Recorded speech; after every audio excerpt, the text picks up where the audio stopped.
You don't believe in no fate. Every day digging the grave. Stepping up here with the snakes. City of dreams, city of... Hello and welcome to episode 2 of Night City Wire. This is the show from us at CD Projekt Red, where we talk about all things Cyberpunk 2077. In today's episode, we're going to be deep diving into life paths and showing you a brand new gameplay video, as well as having a chat to Philip from our quest team. Then we're going behind the scenes and taking a look at how Refused to bringing the band Samurai to life. And then we're showing you another new gameplay video and having a chat to Pavel, our senior gameplay designer, about just some of the tools of destruction that'll be at your disposal in Night City. So let's get started. Street Kid, Nomad, or Corpo? Which will you pick first?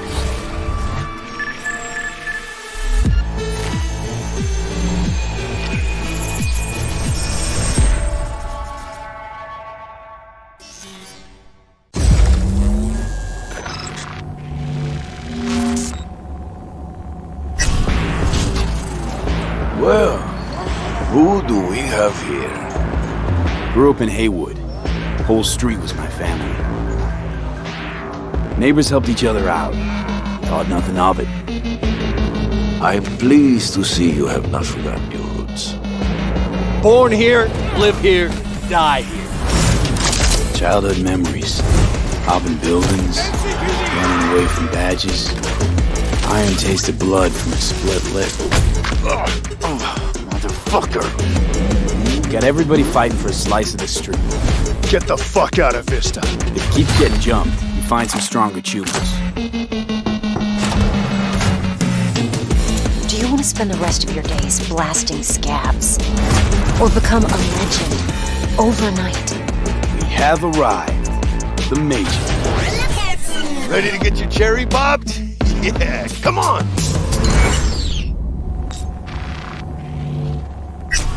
My childhood? Let's see. Racing my bobber for the first time through the hills. Oh, and first kiss in the middle of a synth cornfield. We Nomads choose who to make our family. A choice forges strong bonds and a higher duty that stands solid as an old oak. My family's in pieces. That's why I'm headed for Night City. Makes you an outcast among outcasts. Miss this, you know? Camaraderie. I know. I saw it in your heart the first time we met. Know what I always liked about Nomads? Your taste, no, hunger for freedom. Not easy to come by in Night City. Corp's got their grubby claws and everything.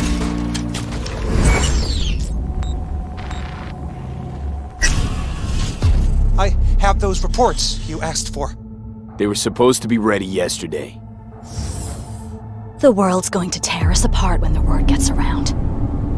The world's never going to find out. If I go down, you're going down with me. No! I'm not fucking joking! This isn't a request, V. But no way you're fucked, right? You're the one who fixes other people's shit. If you work in Arasaka counter intel, you're always fucked. Today, they got you to zero somebody. Tomorrow, they'll get somebody else to zero you. What's the rules, Jack? Want to be top? Gotta have some skin in the game. Yeah, but you're not on top. Saburo Arasaka is. And you're the pendejo who keeps him there. Work for yourself, live for yourself. That's the only way.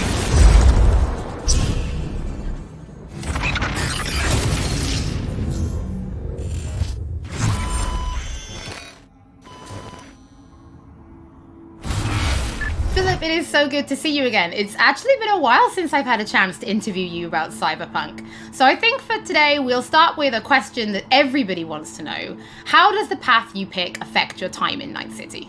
It actually affects your time quite a lot throughout the whole game, but let's start at the beginning, because basically our game has 3 different starts depending on your life path.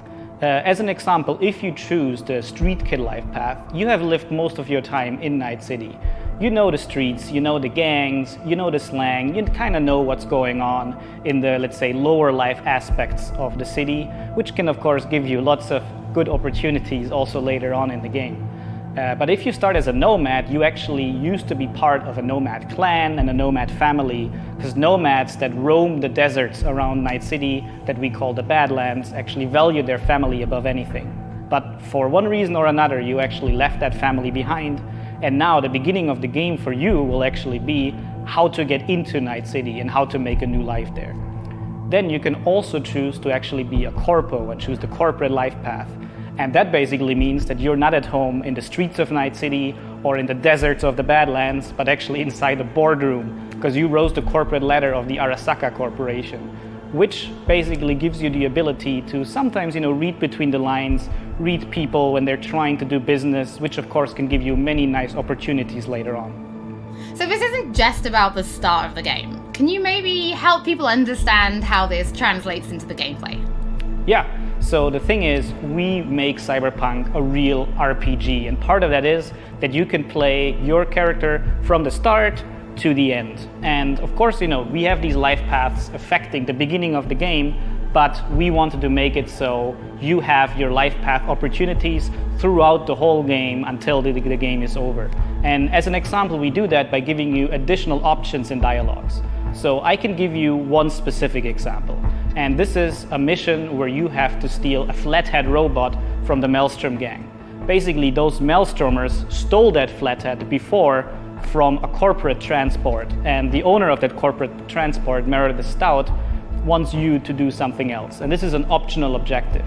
And even within that objective, we want to give you some options. So as an example, if you have a corporate life path, you basically know what Meredith Stout is really about. You can read between the lines and you can get some additional options that maybe actually later enable you to do a completely different thing with the Maelstrom gang. And if you're a nomad, you know exactly some more details about how these Maelstromers would have even been able to steal a robot like that from Meredith Stout, who's part of the very powerful Militech Corporation. As a street kid, we as an example don't give you a specific new dialogue option in that dialogue, because as a street kid, you do not have a lot of experience dealing with higher up people like Meredith Stout. But we want to give you additional options that fit your life path very well. So later when you actually talk to the Maelstrom gang, one member of the gang offers you some illegal substance, but as a street kid, you actually know what this is about. You can talk some shop with him, and that might actually make that character like you a little bit more. So Philip, I do have a couple of extra questions for you based on the video we just saw. And the first is about nomads. So the nomad life path, this starts in a place called the Badlands. Is this somewhere you get to visit even if you don't pick nomad to start with? Yes, absolutely. So the thing is, Night City is surrounded by this huge landscape that we call the Badlands. And you can go there whenever you want. So as an example, if you actually do play the nomad life path at the start and you are in the Badlands, you can even see Night City on the horizon.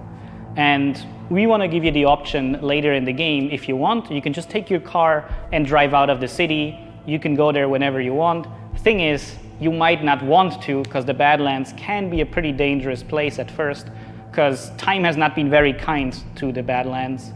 There have been many wars in the past, there's global warming, so most people that do live out there don't really have another choice about it, or are nomads that love this life and are all about it and are very battle-hardened. We of course also want to tell their stories, because we want to tell many different stories throughout the cyberpunk genre, which means that you will also find missions that lead you out in the Badlands or where you deal with the people living there. So Philip, can you tell us a little bit more about the character Padre? He's the guy we see giving his business card to Street Kid V in the video. Who is this man? Yeah, so Padre is actually one of the fixers in Night City. And fixers are people that work as intermediaries. So if someone who has a lot of money needs a problem solved, they go to a fixer. And a fixer then finds people who can solve that problem. And these people are people like you, V, cyberpunks. Fixers are very territorial. So Padre specifically works from Haywood, which is where you as a street kid grew up in, so you already know him.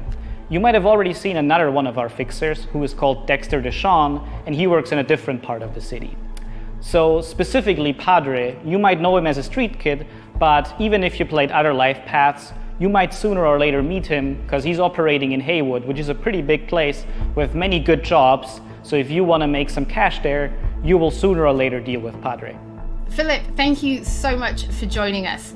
Now, on my first playthrough, pretty sure I'm going to be picking Nomad, but for those watching, we would love to know what you'll be picking, so have a think about it and send us a tweet. Don't forget that later in this episode, we're going to be showing you another new gameplay video and having a chat to Pavel, our senior gameplay designer, about just some of the tools of destruction that will be at your disposal in Night City. But before that, let's talk about music, because music plays a huge part in bringing Night City to life. Now, in future episodes, we're going to talk about things like radio stations and even the original score. But today, we're going to take a look behind the scenes at how Refused to bringing Johnny Silverhand's band, Samurai, to life. I wouldn't write these lyrics for myself.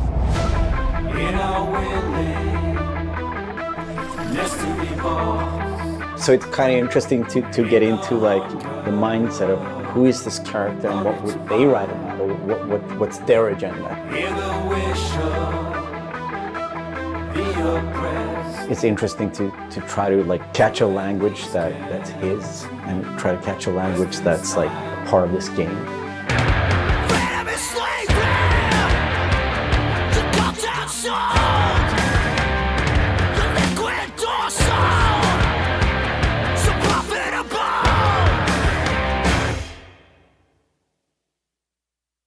There is a reason why we're here.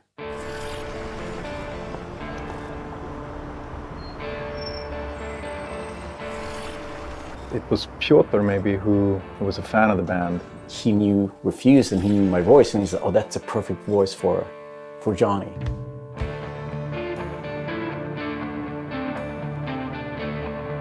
And that they wanted, I guess, a sound that was a bit contemporary from when Johnny's supposed to have had the band, because he's sort of like an anti-establishment kind of guy. Gonna drag a corporal rat on stage, make him kneel, douse him with gas, then light him up. So of course there are things that you can relate to, and like just like this outcast and this rebel that's fighting against like the corporals, and that's definitely something that's been a part of my life and a part of Refused life. We came out of the punk rock scene of northern Sweden. He's like the future version of us, you know? So I think it makes sense. I think it totally makes sense for us to be here making these songs about him or for him, you know? So it's pretty cool. Yeah. No trills. But yeah, but like wide vibrato.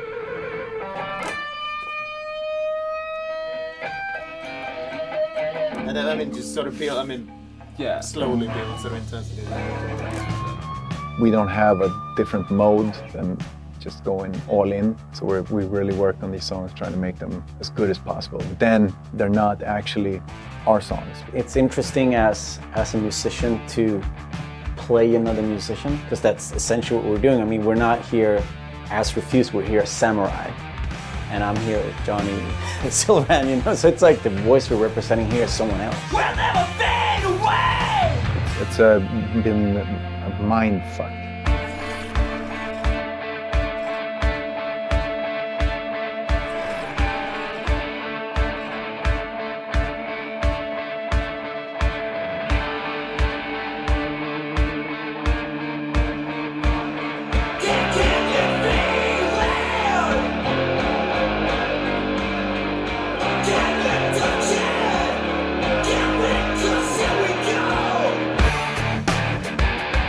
I mean, the shouting in itself is just like second nature to me, because I've been doing this for a very long time. But then when someone comes in and says, I'm happy with everything except for Azza Lim. Again, it's Azza. Azza. Okay. The shouting's great, but think of that accent, or think of that like enunciation. It's a bit weird because it's a very different way of singing when you're screaming like that, and it's hard to sort of Swallowing some syllables there. adjust your accent. Oh yeah, just try it again. So it's been a bit kind of frustrating. It wasn't horrible, but it wasn't great. But I mean, I get it. I mean, we have to maintain the illusion that this character that's a character of the game also is me, like when I'm singing it. So it makes sense. But yeah, it's a bit different to have someone telling you exactly how to enunciate things, because I'm not used to, usually people are just like give me a thumbs up, and then like, you know, you think the things like the rhythm, and you think about the pitch, and you think about all these things, but then someone comes in and like, that word sounded weird. I'm like, what? No, it's how I sing. But so it's been a very, yeah, a bit painful at times, but it's all right.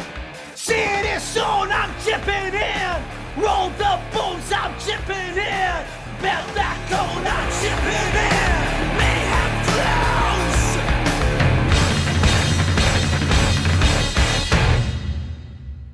It's a very interesting thing to be part of. As a person that's not a gamer, I don't think I fully understand the impact that this might have. If people like these songs and if people are excited, then that's going to be great.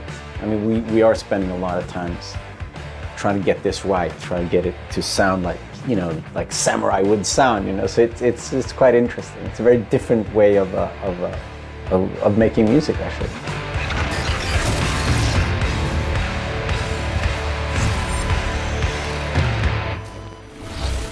You can already find 3 Samurai tracks available on streaming services: Chippin' In, Never Fade Away, and The Ballad of Buck Ravers. But we're excited to announce a 4th new song called A Like Supreme, which is coming to streaming services today.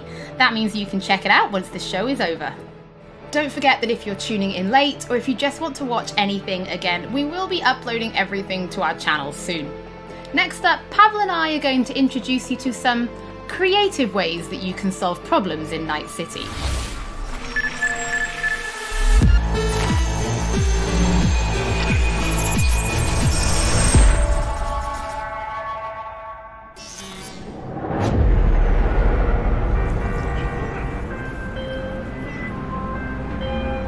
Hey V, I have a job for you. A client of mine is making an arms deal. He needs protection. It could get hot, very hot. The gun dealers are Maelstrom. Alas, nothing ever transpires as planned with them. You better gear up for this.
So V, are you willing? Yeah, I'm in.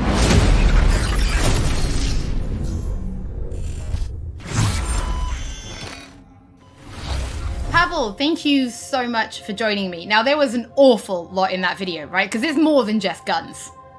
Absolutely. We have melee weapons, we have ranged weapons, we have cyberware, we have offensive cyberware, defensive cyberware, armor. We could talk for hours and hours about this stuff. I think just for today's episode, we should keep it simple and let's just talk about guns. Can you tell us the different types of guns that will be in the game? So we have 3 distinct types of guns in our game. We have power weapons, we have tech weapons, and we have smart weapons. Now, power weapons are the most similar to contemporary weapons. One thing they can do, which normal weapons cannot, is ricochet bullets off of surfaces. So you can hit somebody hiding behind cover or hiding behind a wall.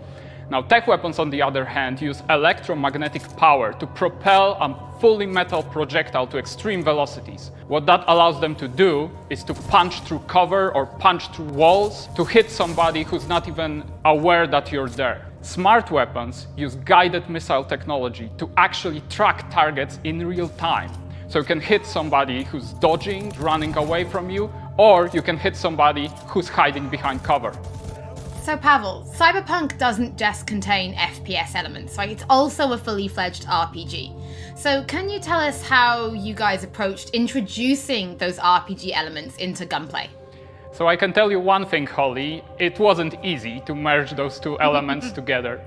Now, we've spent a considerable amount of time merging the RPG and FPP side of our game. What the player will experience is that V changes from a small-time mercenary to a legend in the world of Night City. V becomes more and more proficient in using weapons as the game progresses. So they will see that reload times become shorter, the accuracy of your weapons grows, you will have faster aiming time, you will move faster with your weapons. Everything becomes more in your control, and that gives you more opportunities to defeat the biggest encounters that we've designed for you. So I have prepared a few extra questions for you, Pavel, if you're feeling up to it. Of course. Okay, well the first is going to be, how do you find more weapons in Night City? Like, where will players be looking for them? So I expect the players to look everywhere for new and exciting weapons. You can, of course, buy weapons at vendor shops, and they will house an entire catalog faster. So I suppose for my final question, why don't you tell us about your favorite weapon then? Which is your favorite weapon so far in Night City? Oh, there are so many weapons that it's hard to choose just one, but I can mention some manufacturers with their weapons that I absolutely adore. The first manufacturer would be Tsunami Defense Systems, who produces the sniper rifle Nekomata.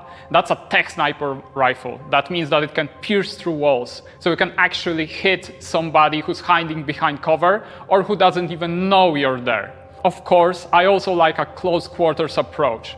And what that needs is a shotgun.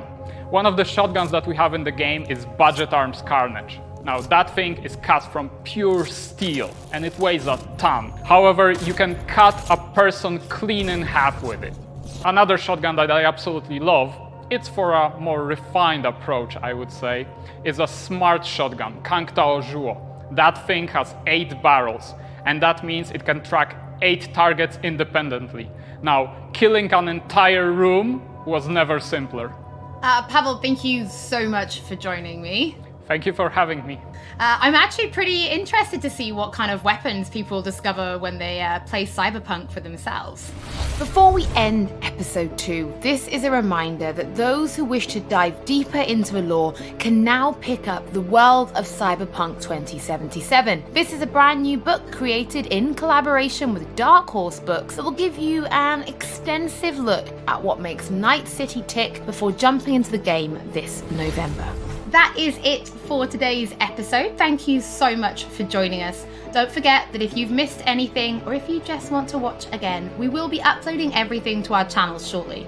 Thank you so much for tuning in, and we'll be back with Night City Wire Episode 3 soon.